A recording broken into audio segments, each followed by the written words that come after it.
And I'll be hosting and letting people in as long and leading, so patience today. Okay. Let me see, close this. All right. So we do have time set aside for the public comment. I don't know if we have any members. I didn't receive any requests, but do we have any members from the public that would like to make a comment?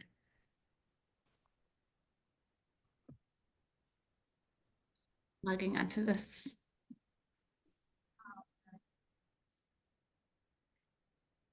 Oh, here's Yana.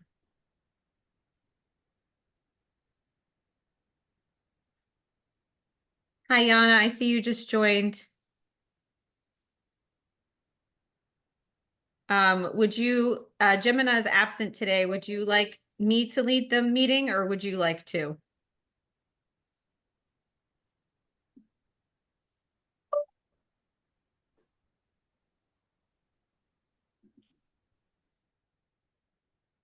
Oh, it says she's still joining. Sorry. Give her a minute.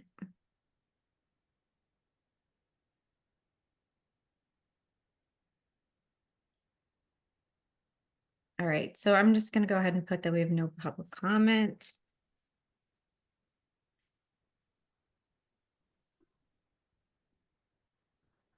And then we need to review and approve January meeting minutes. Do I have anyone who can make a motion on that? I can make a motion to approve. It's Lynn. Thanks, Lynn. In a second. I'll make a second. Thanks, Kim. Okay. And then we have agency updates. So Anne, if you want to go ahead and give DPH's update. Sure. Thank you so much. So the Department of Public Health, we have been talking about our maternal and child health block grant 5-year needs assessment process that we're going through. And this year we have prepared 2 different surveys to get us started to gather some input from the community as well as state agencies, folks we work with. We have both a resident, what we're calling a resident survey, which is for basically any adult, both in English and in Spanish. And we also have a youth survey. These are, questions. You're welcome to take the survey yourself so you're familiar with what the questions are within the survey. And if you have the opportunity and you feel it's appropriate to send it to either folks you serve or work with for their input, these are health-related questions. We're trying to get a feel in general for what's working, what's not working, and to have that feedback on a broad basis. We have the survey open through April 11th, I believe it is, and we'll be checking our data that we're getting in, and we'll probably send a reminder to at some point about the survey. If we feel we need to keep it open a little bit longer, we might. I will say we've had it out it just started. We just launched it on Friday of last week. So I'd like to share it with you guys, and I will work to get it loaded in the chat. And I might also just send it to you by email because I think that's going to be the easiest way for it to be forwarded. So I might just send it to Tara, and Tara, if you don't mind distributing it. Absolutely. I can because put it in the meeting minutes and I can also send out an email to the. Thank you. There's a flyer in English and Spanish, and there's a QR code, and there's a link. So I'll go ahead and share that with everyone. And I appreciate you guys completing it and sharing it with, populations you work with or people that you work with who you think it would be appropriate to get feedback about health and healthcare access. Any questions? Thank you, guys. Thanks, Anne. Appreciate that. And then let's see. Susan, do you want to go next, or do you want me to go run through all of the other agencies? I can go next. Okay, That's fine. perfect. Thank you. Hi. Okay, sure. I'm Susan Stang from DSS. Let me see if I can share my, oh boy. Sharing is not turned on. I'm sending a request. I don't know how Yep, this works on You're Zoom. good. Okay, thank you. Okay. You see? Is my sharing? Yes. Yep, I can see. Okay, perfect. So just an update on our autism waiver services numbers. So we have currently on the wait list 2,300. I know that keeps growing. But we have our number of approved slots we have here on this first slide for 23, 24, 25, 26, 27. So we're getting new slots each year. And so July, we're preparing for about 200 plus more people. So that's that. For the waiver, I just put together these numbers just to give everybody an idea kind of what's going on here. So we have 341 cases that have been assigned to 9 case managers. Each case manager has approximately 37, 38 cases. 254 of those 341 cases are active on the waiver. And there's 87 people that are waiting or in the process of onboarding. 99 of the 440 slots that we have right now are still not assigned. So everybody's wondering, why is it taking so long? And that's what we're working on. As you all know, we're down 2 case managers. We've lost several providers due to the high rates and the inability to hire staff in certain geographic areas. That's always a problem. Hopefully we're going to be working on that. The current onboarding process that the case managers are using right now can take up to a year for one person. So they may have a lot of people that they're onboarding and not making any progress until, it could be up to a year. Which is crazy, I know. This is what we have a plan. We're really looking optimistically toward the future. We're in the hiring process right now. Getting ready to interview for 2 new case managers. So we're happy about that. We put out a broad net there. So we're hoping to find five extra case managers from that group. Once we get approved for the extra 5, when we get those 200 more slots in July, those people will already be ready. So we won't have to go through the process of having to, look for them, and it takes a long time. And so hopefully they'll be ready to jump right in.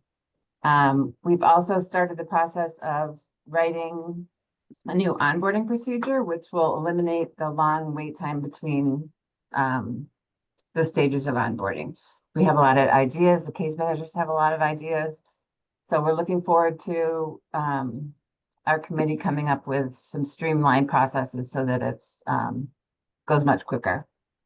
We also have some ideas of some possible amendments that could be made to the service description that could attract more providers without waiting for rate increases.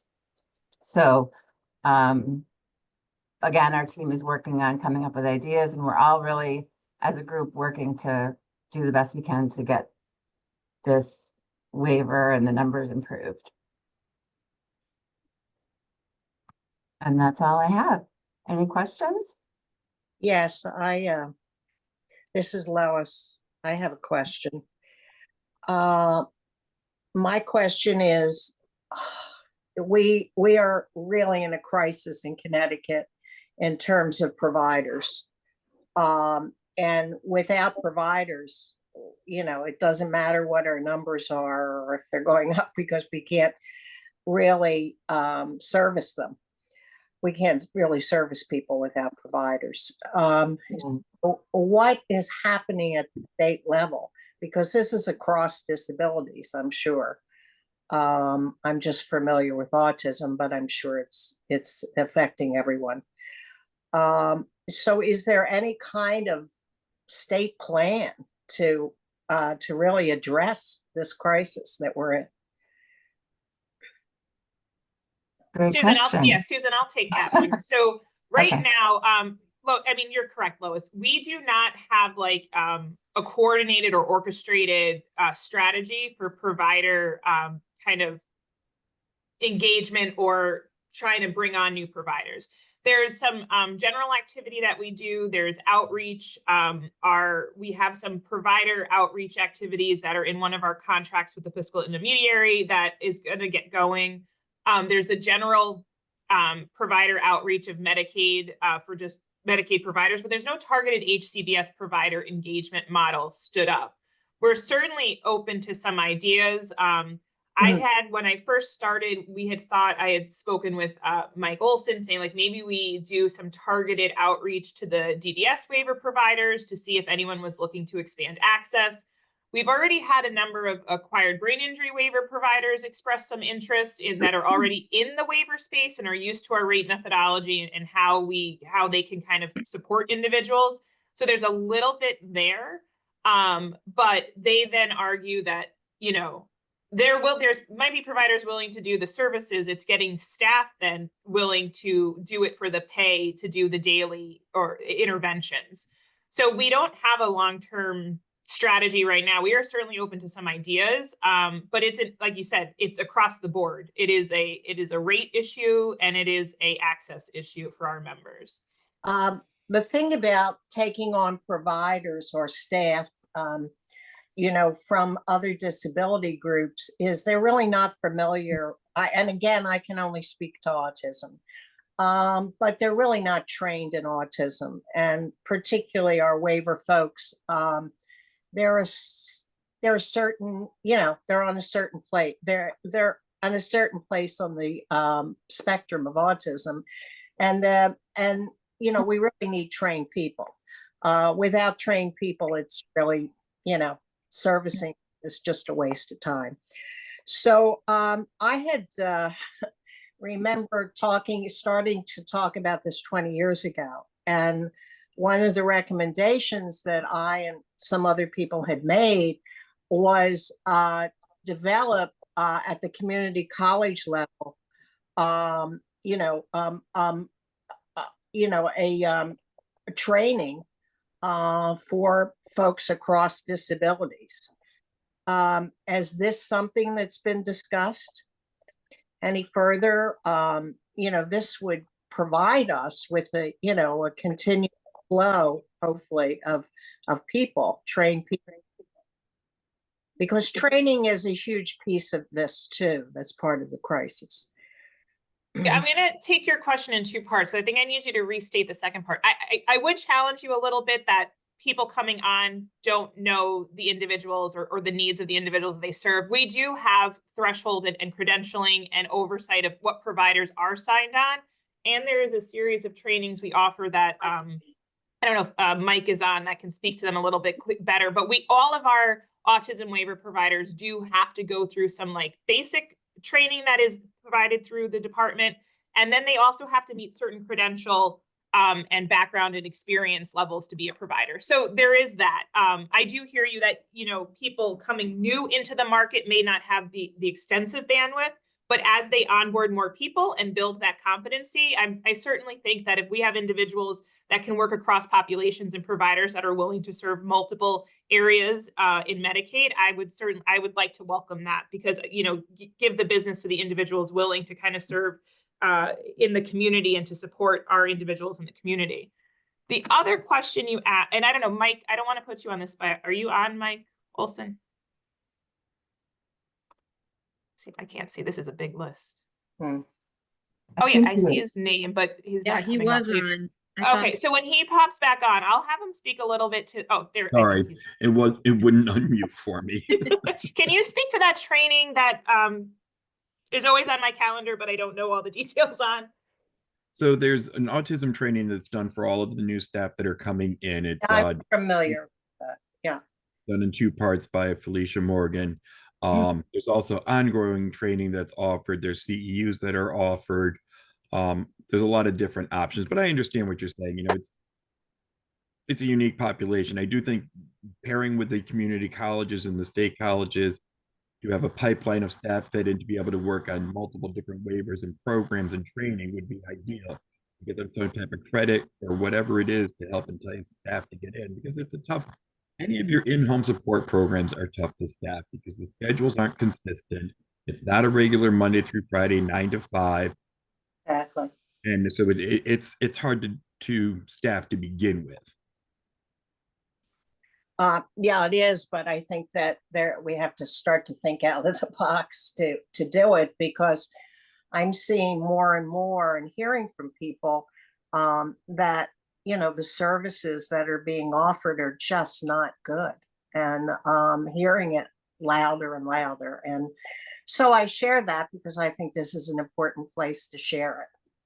No, definitely. We have some providers that do an amazing job and others that aren't as up to par as some others. We are looking at some changes in our service definitions to allow more time for staff to do training or paperwork or things like that to make it more cost effective for our vendors. Because most of them lose money on our program. You know, they're able to offset it with private insurance work, but Yeah. it's not a huge money maker with the rates and trying to pay staff a decent wage and the overhead and management costs that they have. Yeah, I would agree. Thank you, Mike.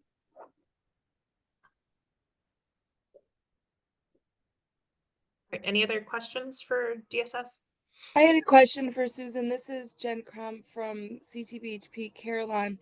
I guess just wondering from our perspective over at Carillon and through the care coordination that we do, is there anything that us as care coordinators or other care coordination entities or other entities that are working with these individuals can help with the onboarding process for individuals into the waiver program? If there's documentation that's needed, or you know, I don't know what that onboarding process looks like. But if there's activities that we can support with while they're working with us through their Medicaid services, I would be interested in learning more about that from you so that we can help support that effort and maybe shorten that time.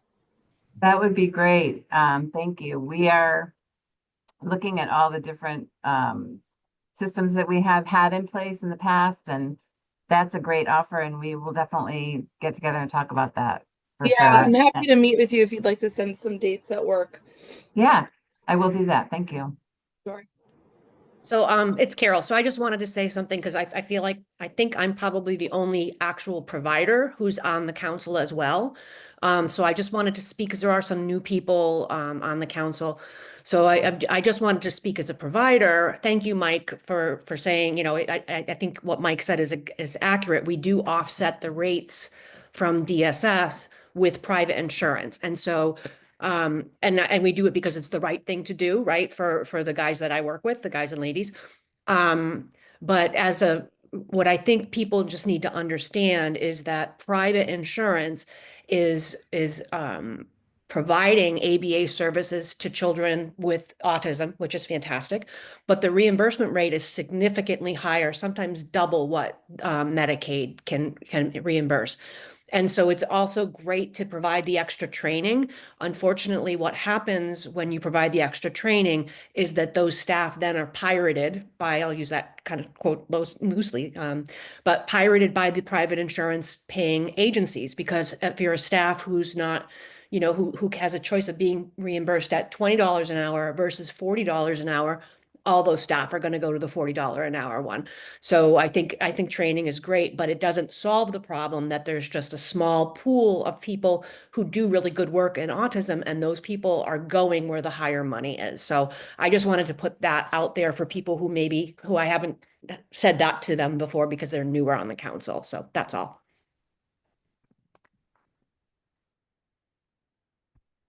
Thank you, Carol. Yana, I see your hands raised.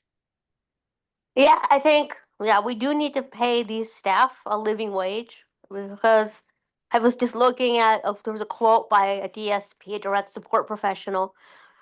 He works over at Favard. He says he loves his job. He loves the individuals that he works with, but doesn't pay him a living wage. He has to get SNAP benefits, get food from a food pantry.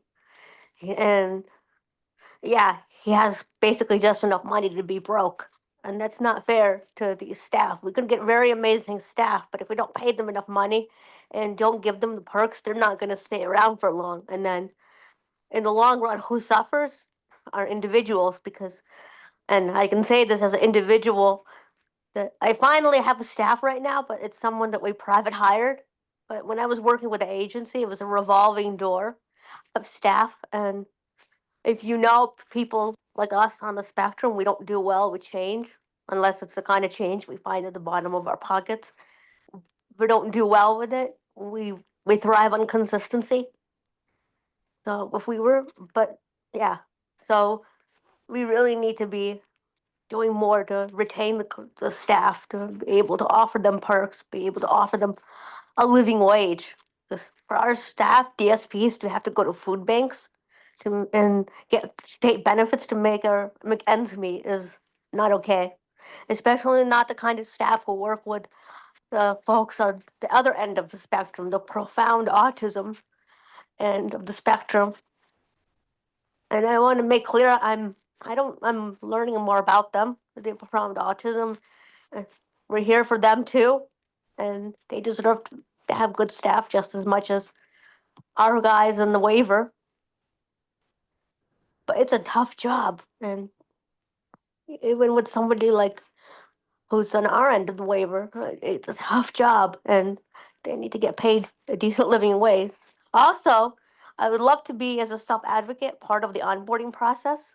Just like over at DDS, when I worked there, the self-advocates were part of the onboard training for the new staff, because otherwise it's about us without us, which I don't think is very fair. So I would love to be a part of it. Yeah, Thank- Yana, that's a wonderful suggestion. We will take that back as we're going through, where we're trying to improve processes and streamline activities. So thank you. Carol, by the way, you're one of the good ones. Your agency is really good at retaining staff. You do a good job. More agencies should be like ILC. Take a note, take lessons from Carol and ILC. Yana, you're the best. Thanks. Checks in the mail. All right, any other questions for DSS? Oh, by the way, I know that there are a lot of concerns about Medicaid cuts. Do we know if any of the cuts are going to affect the waiver? So right now, the way we're moving forward is it's business as usual, Yana, until told otherwise. So right now, everything is still kind of theoretical and up in the air. And in Medicaid, we certainly are having discussions on what it could mean and what the impacts would be. But we are not adjusting or doing anything until we really have an idea of what that means and what the impact would be. So we're not preventing individuals from onboarding. We're not slowing anything down. It is absolute business as usual until we have something to react to. Good. We need this program.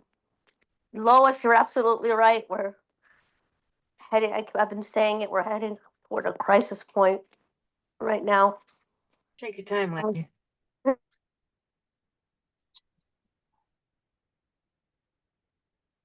All right, Lynn, I see your hand is raised. Yeah, good morning, everyone.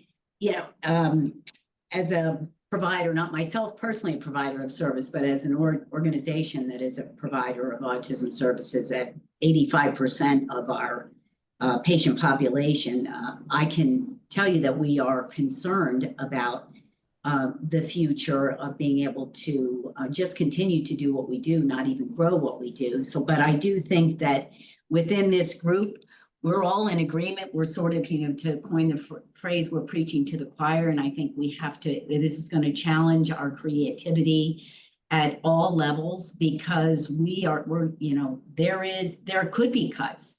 And and if there aren't cuts, there may be nothing more. And so that will not help to solve the issue of pay rates, which we experience like every other organization does. So I think for us, the challenge to us is to think about what we can impact. Obviously, we can advocate, which all of us are advocates on this call. I think we can advocate. But if we are not successful, which there's a chance we won't be, we have to think about what else we can do. And I would love to say I have the answers, but we could talk an entire hour about this, and the threat is still there. And as Christine said, everybody is just prognosticating at this point, is what I would say, but it is not said lightly, because there is significant concern, and I think a threat to even our status quo. Forget growing what we have. Right now, I'm worried about maintaining what we have. I have one sort of follow-up question for DSS. In terms of people on the waiver, what is the requirement for someone to stay on the waiver? Like, what utilization of services do they need to be able to stay on the waiver? I hear like one service a month, but I don't know if that's actually in our bylaws or if that's just something that we say. I'm just curious. So there's a few mandated rules like through CMS on what it means to maintain HCBS waiver placement, and what we've kind of agreed to under the authority of the funding. So typically, and I would have to look specifically if it's more than one, but most of our waivers are at least one service per month. Participation in the care plan, agreement to do annual reassessments, and really it's really just around the cooperation, the reassessment, and one monthly service minimum.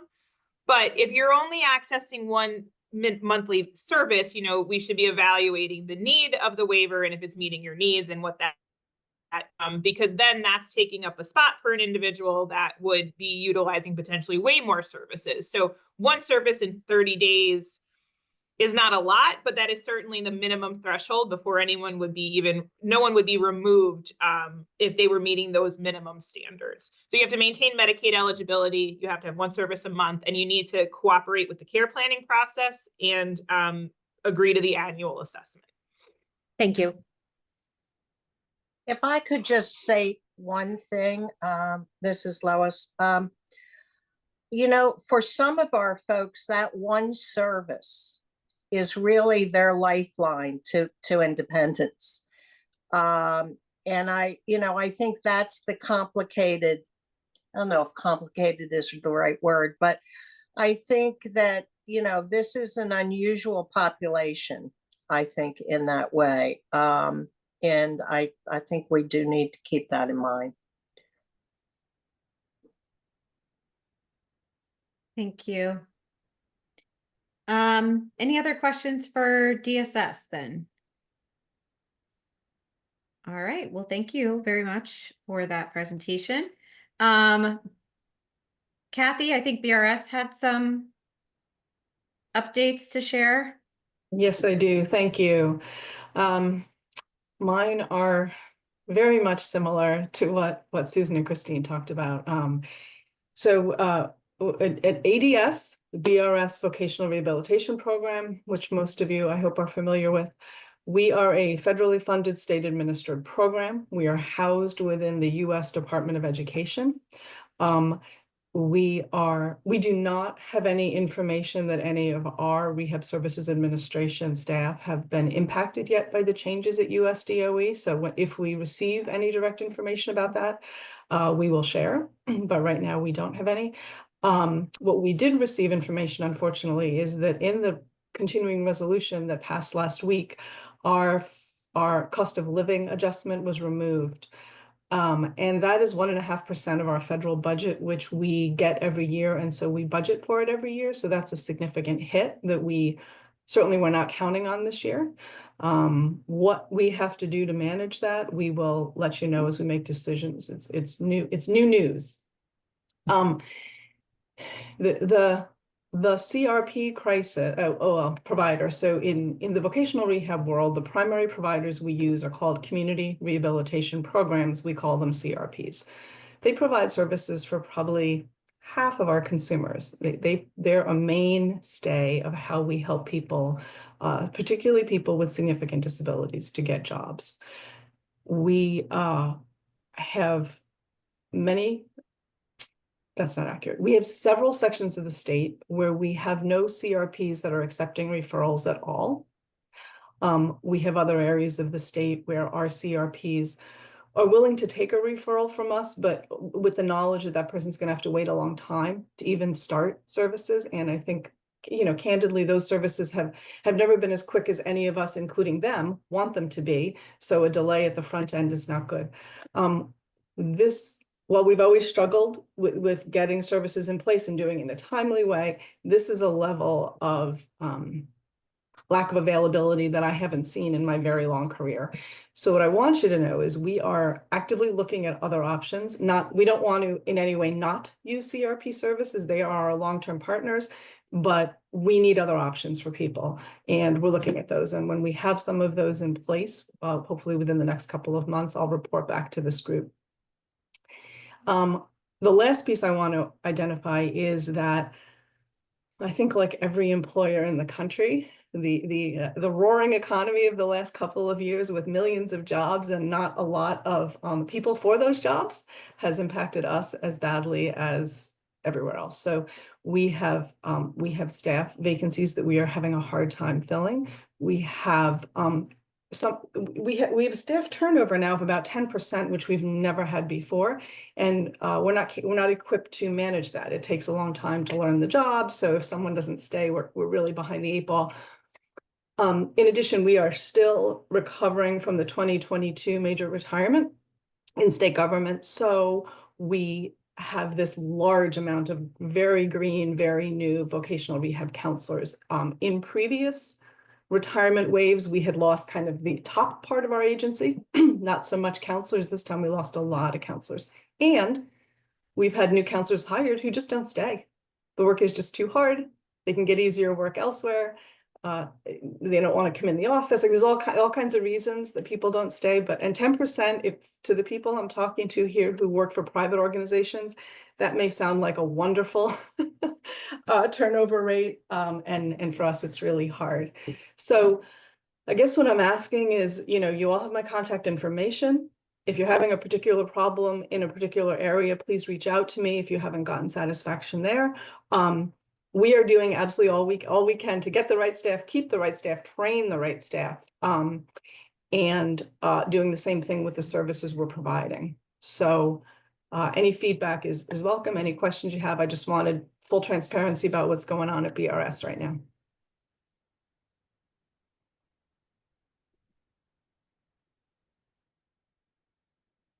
Thank you, Kathy. I empathize with your position, and sorry that's happening, and wish I had a solution for you, but I do not. But if I hear anything, definitely will keep you posted, and appreciate that transparency. Any questions for BRS? Okay. Jennifer, does Demas have any updates? We don't have any updates currently Okay. this month. Okay. OEC, I think I saw Colleen.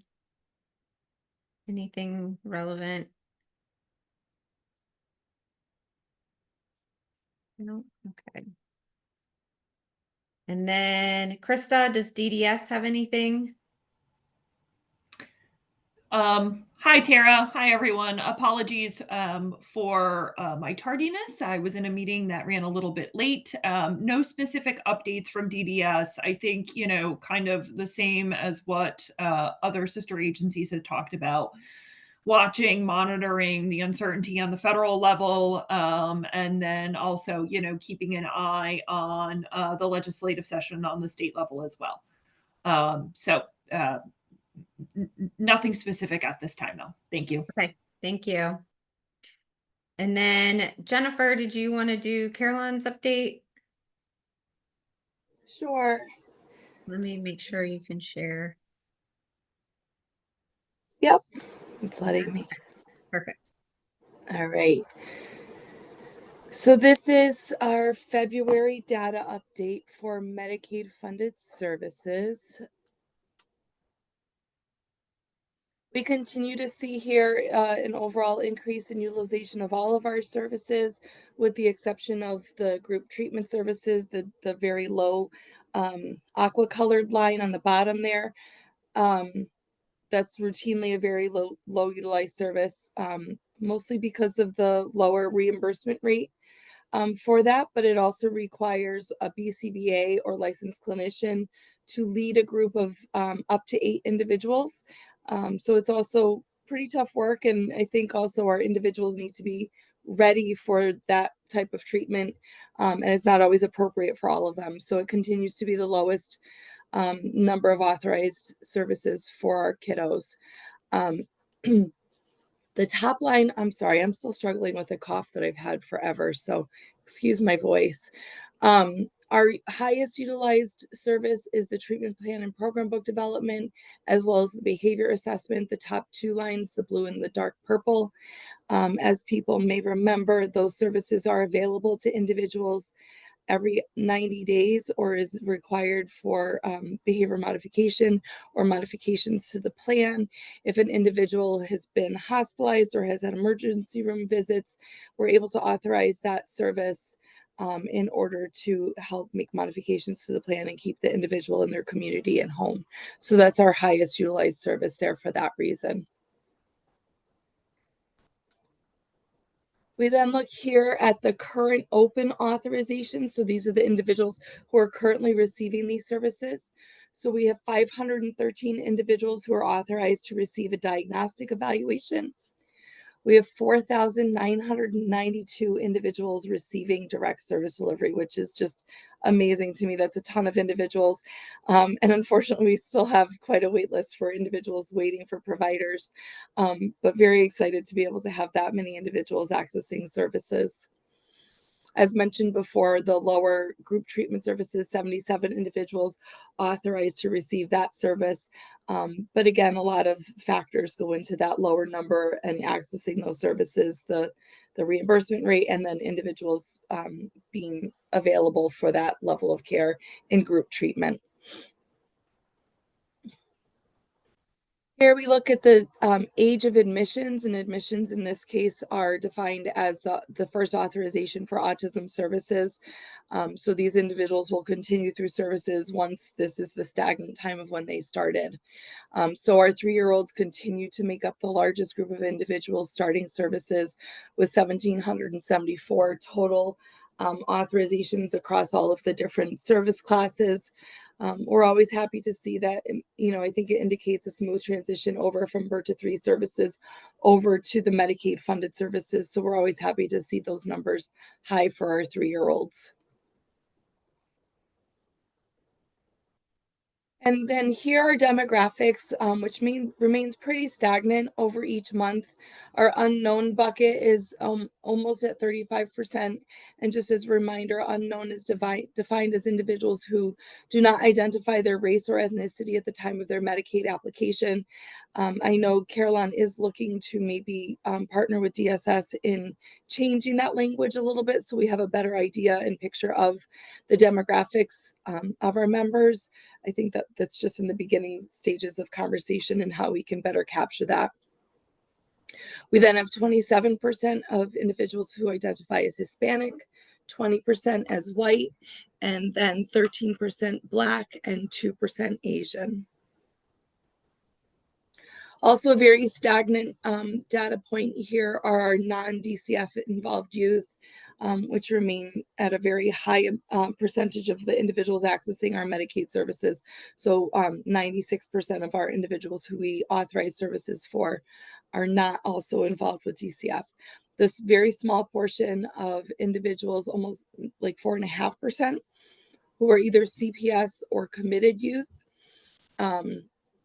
do require much more care coordination, typically higher number of hours authorized, and we work in collaboration. Oftentimes those individuals are also in foster care. There have been a lot of conversations recently with the foster care unit at DCF to provide some additional training for those foster care parents, as well as the clinicians at DCF and the social workers who support them. The 0.1% of individuals who are receiving our services through Medicaid, as well as the Carolyn voluntary services, a teeny tiny amount, but those kids probably take up the majority of my schedule, I know. And a lot of people are typically involved in those meetings. Those are kiddos who have a co-occurring mental health diagnosis in addition to autism, and really do require a high level of supports and services.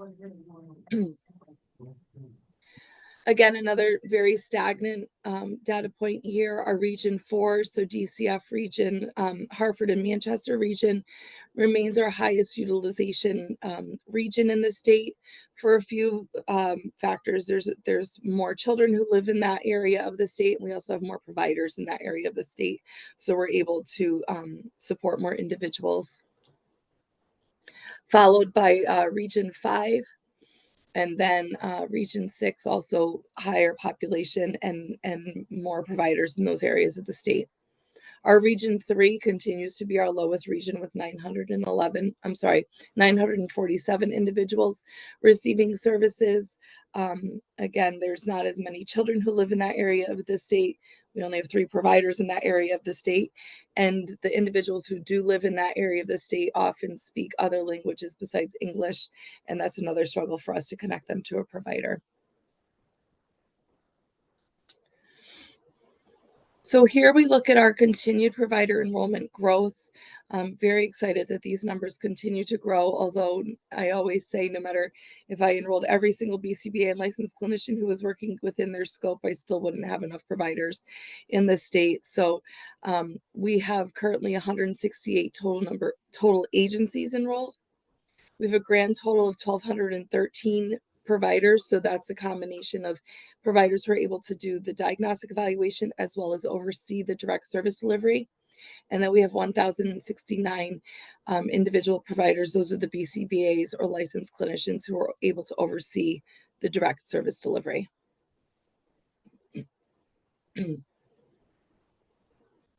Here's our care coordination and peer support activities. And I do want to take a minute to discuss this here. My team has gone through a little bit of a redesign in how we're supporting our individuals. So this information is going to look very different next month because of the number of referrals that we have. And I'm also down 2 staff. So we've been working with our family peer support specialists to help individuals who have other compounding factors that help to help with their stability in accessing services. So we do have some extra support with other teams in our within Carolyn, but because of the number of referrals that we have, and we do not maintain a wait list, every individual who comes to us looking for support is assigned a care coordinator currently. So what we will be changing is the process in which we're referring to providers. So I have 2 care coordinators, one who's being assigned as a triage care coordinator. That will be the first point of contact for all members who are calling in looking for services. She'll ask some triage questions to better understand what the needs are for that family, if they're looking for ABA services, what level of support they need in accessing a provider and making those phone calls out to providers. And then if there's other needs in addition to looking for ABA providers, if they're also looking for other Medicaid funded services or other state services, if they needed help with applying to DDS or if they also had DCF involvement, they would then get pended to a different care coordinator depending on their level of need for support. So we'll have a referral care coordinator who is currently managing about 300 individuals and getting their information out to providers across the state. So by doing this, we're also better able to understand the wait times for providers, which right now is just reported anecdotally to us from providers.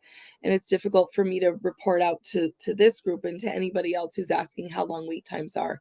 I know right now across the state, it's about 6 to 9 months for providers, but we are working with our data team at Carolyn to be able to gather a more accurate picture and wait time for how long individuals are waiting with a provider. So once they've been accepted, by a provider to be on their wait list, how long they're waiting in order to start those services.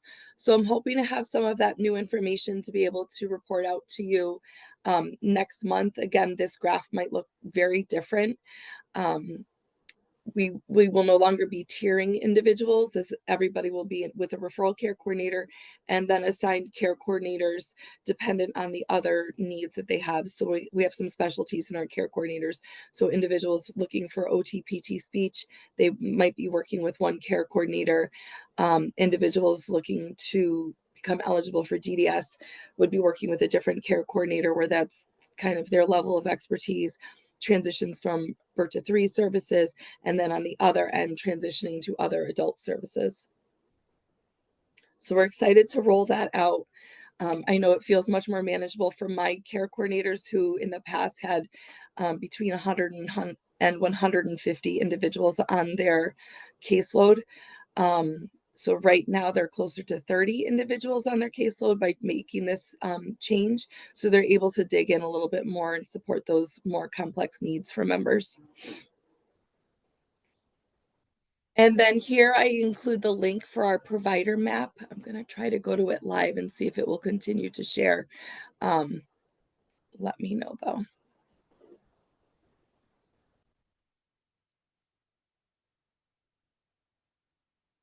Do you see the map? Yep.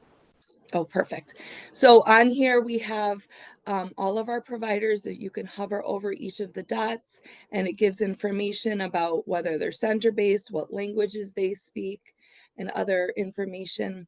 We do have a printable table version. This view is overwhelming when you look at the entire thing. However, you're able to filter it. Let's say you're looking for a provider in region 4 who does the diagnostic evaluation.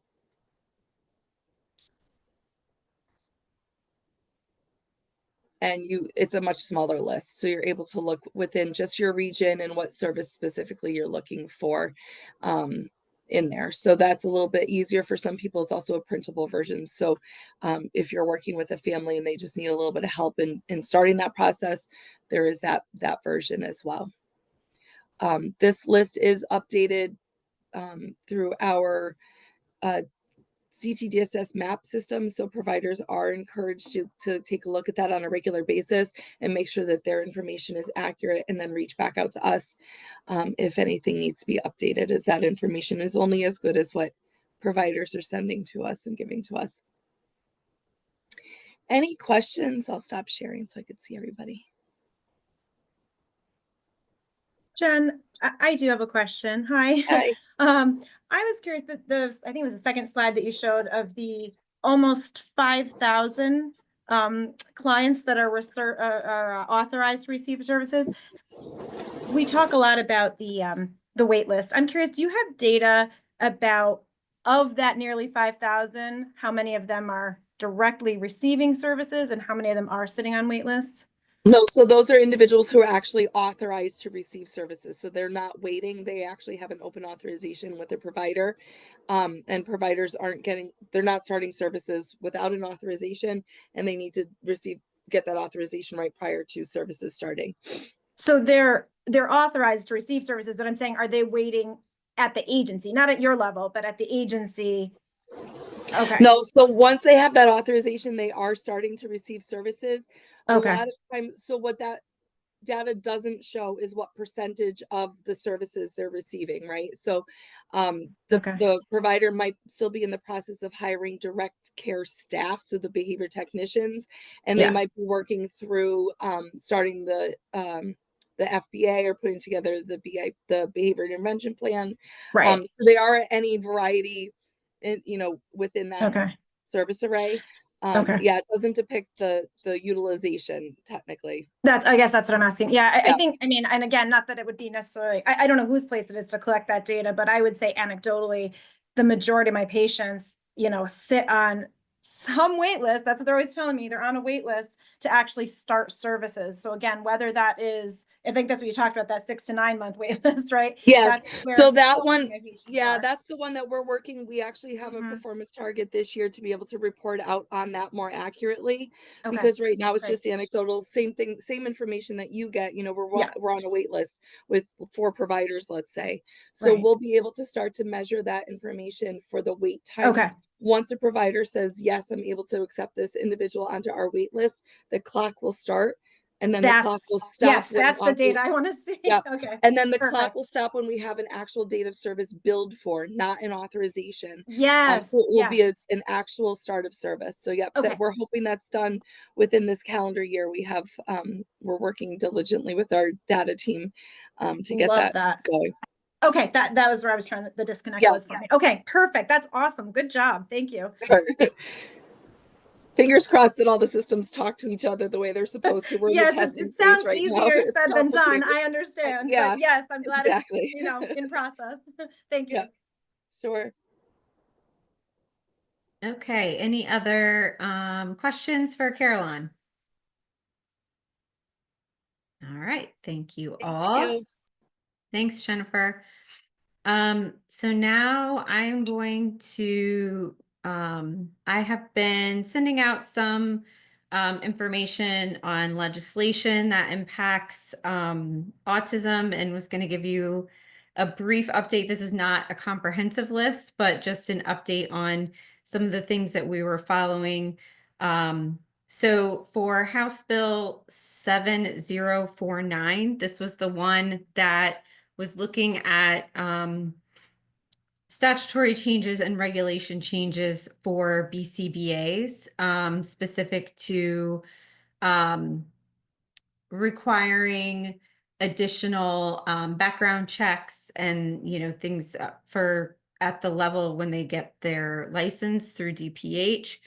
And then ongoing for that as well, adding anyone who is supervised by a BCBA to the mandated reporter list, and then creating a task force to kind of go more in depth on those, the oversight. And this was prompted by the Office of the Child Advocate report, and just noting that there wasn't oversight for providers who are seeing children for long periods of time in their clinics.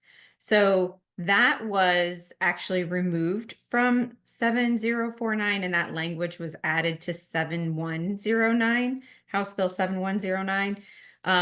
And that did get moved out of Human Services Committee yesterday with the updated language.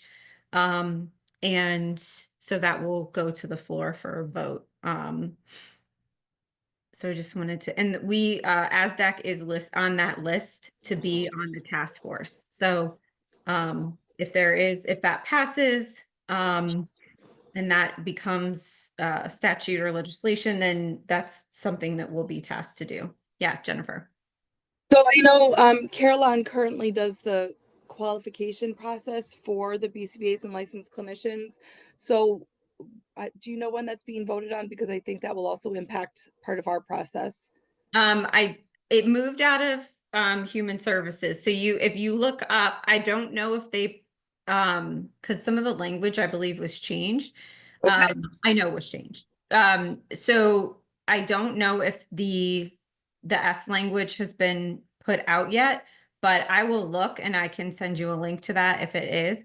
But it's moved out of committee, so they'll vote on it on the floor. Okay. Yeah, I'll keep an eye on it, but definitely keep me in the loop as well. I know we'll have to change a little bit of our process for the qualification piece. Okay. Yep. I'll send you a link. Thank you. That. The task force was assigned to be a subcommittee of MAPOC, and it would, the task force would provide recommendations on how that oversight should be done. So Jennifer, I don't know that Caroline was specifically listed on that task force. but that may We be maybe should be, yeah, we maybe should be right. part That of may be that. something to advocate for on your end, once you see that language.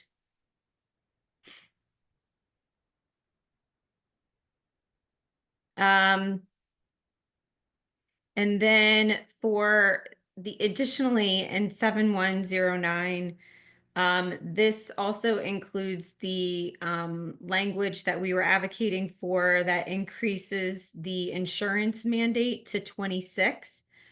So that was moved out of committee and will now go to the floor. So that's definitely a positive.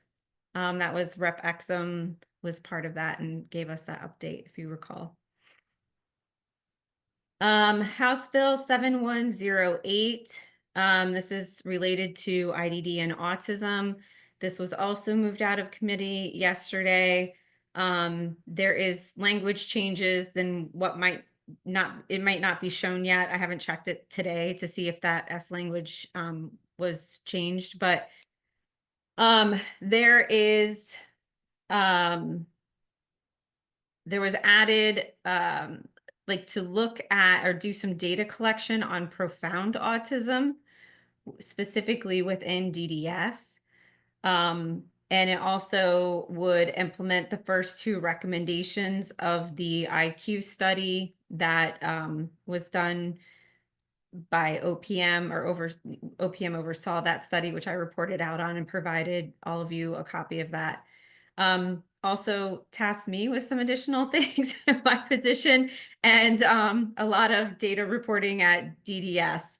All of those come with a fiscal note, so not sure what will happen next, but that's another one to take a look at. 7076. This was the one that was changing the special education law to end special education services at age 22 instead of going through the school year that they turn 22. And ASDAC that's the one I had emailed everybody about that we're going to submit a letter in opposition to that. Senate Bill 1413. This will focus on inclusive programs at state universities for people with IDD and ASD. That was moved out of committee. Senate Bill 1415. This is a bill to increase funding for direct support staff and was moved out of committee. And Senate Bill 1358. Increasing nonprofit funding was also moved out of committee. Again, the majority of these have appropriations or funding attached to them. So what happens next, we won't know, but definitely those are ones that you may want to keep an eye on that may be of interest. There's some additional special education funding ones as well in the governor's bill and in the House, some of the House bills. I don't know if anyone's been following that. Is there any other legislation that people are following or would like me to add to the list? Okay. I will. Sorry, Kim, can you read me your comment because I'm sharing screen or hosting Yeah, it. it's fine. I just asked if you'd be able to send this out in an email because I need the print version of what you just said. Yeah, sure. So that will be, I will link it and it'll be in the meeting minutes. So by tomorrow, that will be posted on the ASDAC website. And I'll try to remember to send it to the member list as well.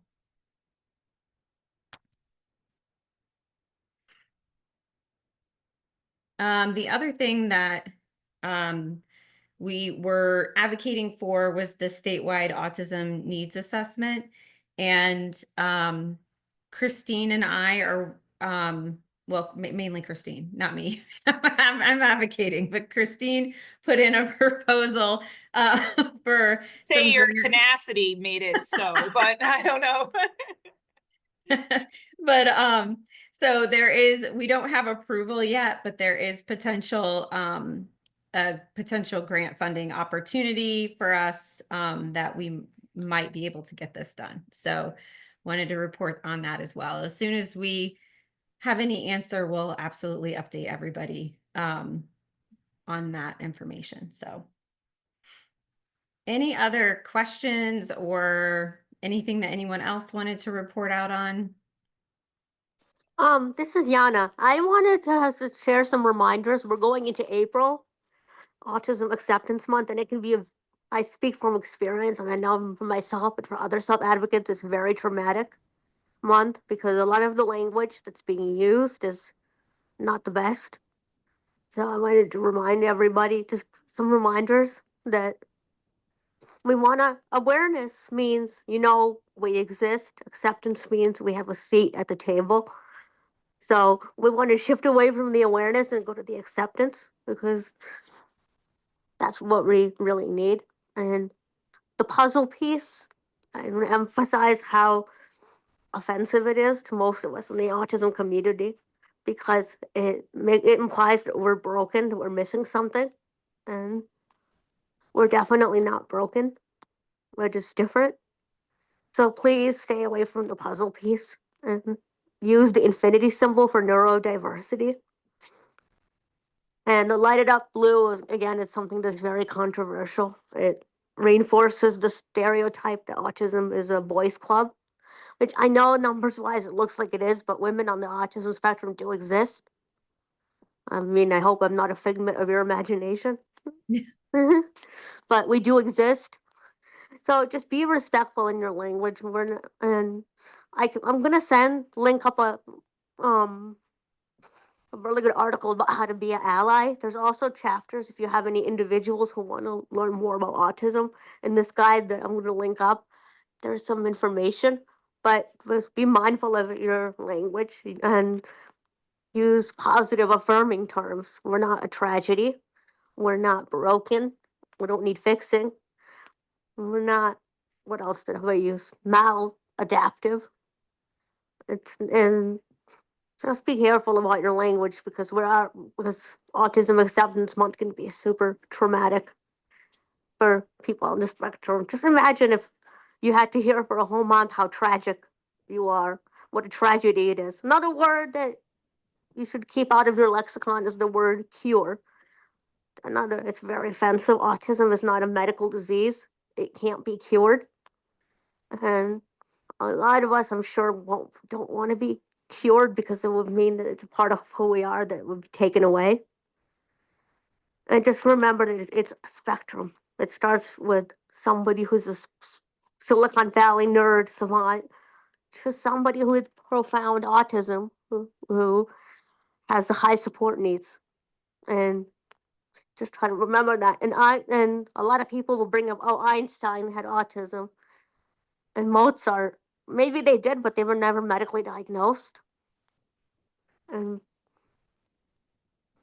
so just try to remember that when you're coming up with your material. And I'll link up the how to be an ally guide. But just remember, no puzzle pieces, no lighted up blue. Support red instead. We're saying it's the acceptance color, and use the neurodiversity symbol. Thank you, Yana, for that reminder. Don't reinforce stigmas, and don't be about, because awareness is more centered on the neurotypical experience. Acceptance is about us. And if you're going to have an event about autism, make sure that autistic people have a seat at the table. Because if you're going to an autism awareness or acceptance event and there are no autistic speakers or parents, or no autistic people actually listed as speakers, then it's probably a big red flag saying that it's not one that you should devote your time to. So I'm going to link everything up, and just remember that don't contribute to the trauma of April. Use positive neurodiversity affirming language. Thank you, Yana. And if you put that in the link or send the email to me, I can put it in the meeting minutes as well. And so that way we can add that so everybody has access to it. Here, I'm gonna put it right here. Okay, perfect. Thank you. And I will remind everyone that April 28th, Monday, April 28th, there is the Autism Day at the Capitol. So if anyone is available to attend, I sent a calendar hold to everybody to remind you of when that is occurring. And then our next meeting will be June 18th at 10 a.m. And Len, the last thing I have is, did you want to give any updates on subcommittee? Sure. So we did meet last, this is the subcommittee on education and workforce, appropriately, after all of that discussion. We did meet, and our last meeting was February 26th, sorry. And most of what we're talking about, it was a smaller group this time, but still some really consistent attendance at the meeting. So thank you for that. But we really are trying to leverage, I would say, the work of others and not start over from scratch, because we know that this is a common theme, throughout sort of really all sectors. But Kim was able to, and Kim, you can speak for yourself, but was able to talk to the youth said about their interest in, collaborating with us. Brian, shared a lot of data from the education side about special ed needs and what they're seeing, the increased needs for the autism population.